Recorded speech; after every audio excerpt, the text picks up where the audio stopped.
प्रदेश में सर्द मौसम के बीच सियासी माहौल काफी गर्म देखने को मिल रहा है। यूपी में एनडीए के अंदर हलचल मची हुई है और सब कुछ ठीक नहीं दिख रहा।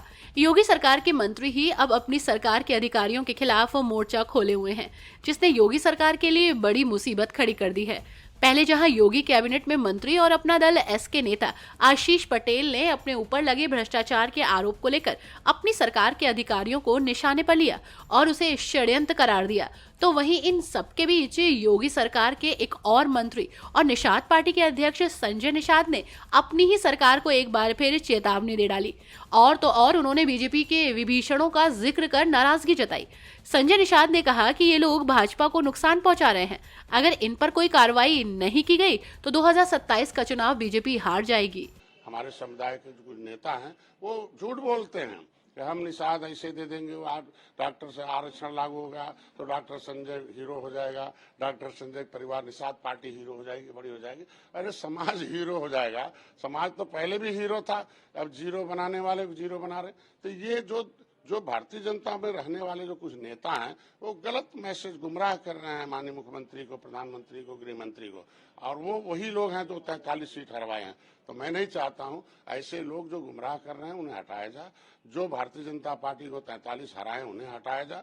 और मालूम है एबीसी बूथ जो मंडल अध्यक्ष थे, जो और लोग थे, जो जिला अध्यक्ष थे, घर से निकले ही नहीं, प्रचार नहीं करने के, गाड़ी लेगा चाय की दुकान बैठते थे। मेरे पास सब फुटेज वीडियोज है। हम कह रहे हैं आज के दिन में निश्चित रूप से कार्रवाई में मित्र हूँ, सही सही बात बताऊंगा। माहौल अच्छा, मोदी जी, योगी जी, हम सभी साथी मिलकर चाहते हैं कि 2027 में पुनः सरकार बने, पुनः मुख्यमंत्री बने हमारे एनडीए का। मुख्यमंत्री जी के साथ साथ क्या शीर्ष नेताओं से भी बात हुई? हमेशा होता रहता है। उन्होंने कहा भाई देखो केंद्र का, हम जब उन्होंने लिख दिया और सामाजिक न्याय मंत्रालय को चला गया, माननीय मुख्यमंत्री कहते भाई केंद्र से मामला, केंद्र कहते भाई यार निषाद राज के वंशज हो। भाई हम कहते हैं कि उदा पासी के वंशज तो पासी है ना आज के दिन में। हाँ बोलिए, आखिर पासी को मिलता है कि नहीं मिलता है? तो अगर हम निषाद राज के वंशज हैं तो पूरे देश में निषादों का छीन लीजिए।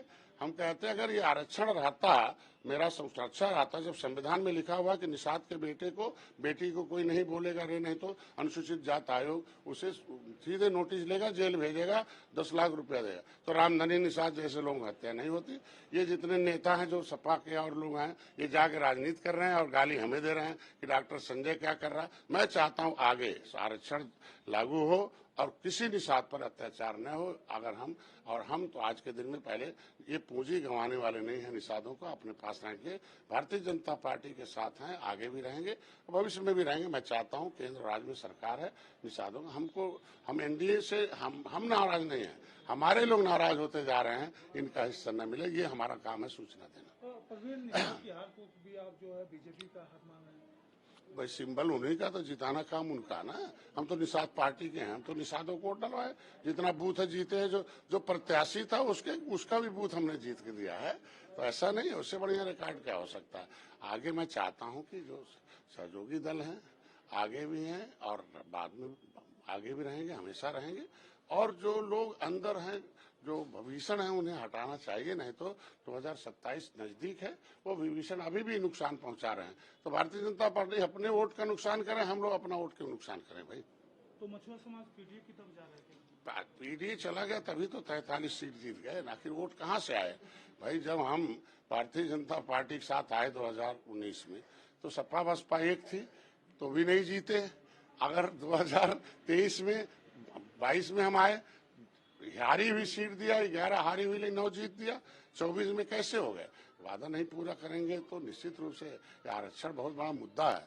रामधनी निषाद जैसे लोगों की हत्या, हमारी बहु बेटियों को तमाम इज्जत लूट, रोज अखबार में छपता है एक निषाद की बेटी। ये तो अखबार में नहीं छपता ना कि एक दलित की बेटी का इस तरीके से हुआ, एक दलित बेटे का ऐसा हुआ।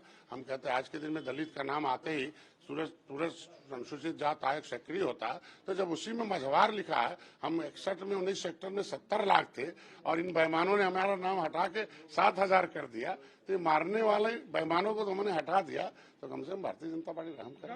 जिस तरह आप बीजेपी पर आरोप लगा रहे हैं, तो कहीं आरोप नहीं लगा, गलत शब्द है। बीजेपी पर आरोप नहीं लगा रहे।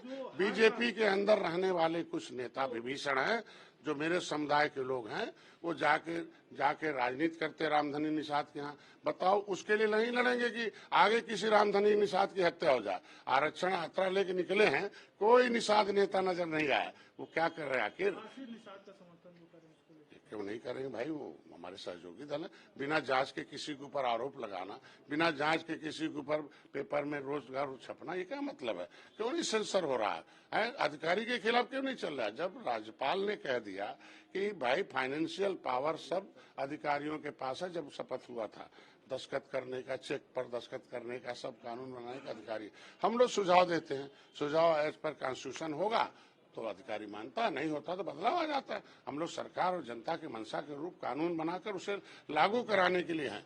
अगर मैं कहता हूं कि अधिकारी के खिलाफ क्यों नहीं रोज अखबार में छप रहा? भाई कुछ अधिकारी ऐसे हैं जो ऐसा काम कर रहे हैं कि जो वोट खराब हो जाए और भारतीय जनता पार्टी का नुकसान हो जाए। मैं मित्र के हैसियत से कह रहा हूं, ऐसे अधिकारी चिन्हित किए जाएं और जो अंदर से हाथी साइकिल पंजा है, ऊपर से भाजपा के सरकार के साथ है, उनको तुरंत हटाया जाए। नहीं तो वो तुरंत एक ही ऐसा करते हैं जो नाराज हो जाए। जैसे आप देखो आजमगढ़ में था, जब मैं वहां बैठा हूं तो हमसे बोल रहे हैं, वो कह रहे डीआईजी ने कहा गाना बंद कर दो।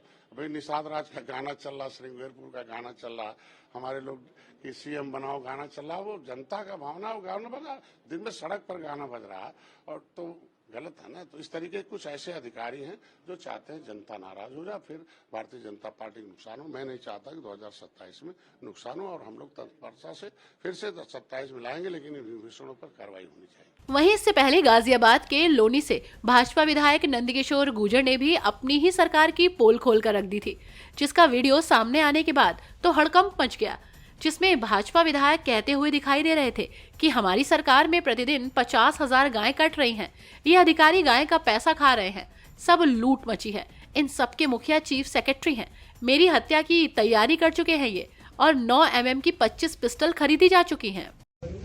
गाय काटने की हिम्मत नहीं होती थी, आज हम दुखी हैं। हमारी सरकार में प्रतिदिन 50,000 गाय कट रही हैं, सारी गाय साफ कर दी गई। ये अधिकारी गाय का पैसा खा रहे हैं, इसका मतलब ये है सब लूट मची है, चारों तरफ लूट मची है। मुख्यमंत्री जी तक बात पहुंचे, और इस सबके मुखिया चीफ सेक्रेटरी हैं, जो कमिश्नर बार बार आपसे नहीं कहते चिल्ला के, चीफ सेक्रेटरी साहब बैठे हैं, ऐसे 300 विधायक घूमते हैं, वो हमारी हत्या करा दें, इतनी ताकत है उनपे। भाई हमारी हत्या भी करा सकते हैं। आज जो मैं बोल रहा हूं इस बात पे, उसकी बात बाद में करूंगा, उसकी तैयारी भी कर चुके हैं। वो अपराधी 3 दिन में पकड़वा भी दूंगा मैं। अभी मैं उस पर लगाऊं ठंडे दिमाग से। 25 पिस्टलें 9 mm की खरीदी जा चुकी हैं, बड़ी बात कह रहा हूं मैं, लेकिन ये बात बाद में करेंगे। फिलहाल हमारी आज की बात यह है कि भ्रष्टाचार प्रमाणित हुआ है, गाय कट रही है, ये बेचारा गरीब आदमी के बच्चे को बंद किया गया। तो हम कोई सीपी से हमारा बैर नहीं है, कोई चीफ सेक्रेटरी से हमारा कोई बैर नहीं है, ना हम कभी मिले हैं, न बात करते हैं हम ज्यादा। हम जनता की लड़ाई लड़ रहे हैं। तो जिम्मेवारी, जैसे शास्त्री जी ने एक कर्मचारी के 25 पैसे की गड़बड़ हुई तो खुद रेल मंत्री रहते हुए रिजाइन। तो वहीं अब जिस तरह से एक के बाद एक योगी सरकार को अपनों के ही बागी तेवरों का सामना करना पड़ रहा है, उससे ऐसा लग रहा है कि यूपी में एनडीए में अब सब कुछ ठीक नहीं चल रहा है। तो अब देखना होगा कि आगे क्या होगा। तब तक के लिए बने रहिए 4 PM के साथ।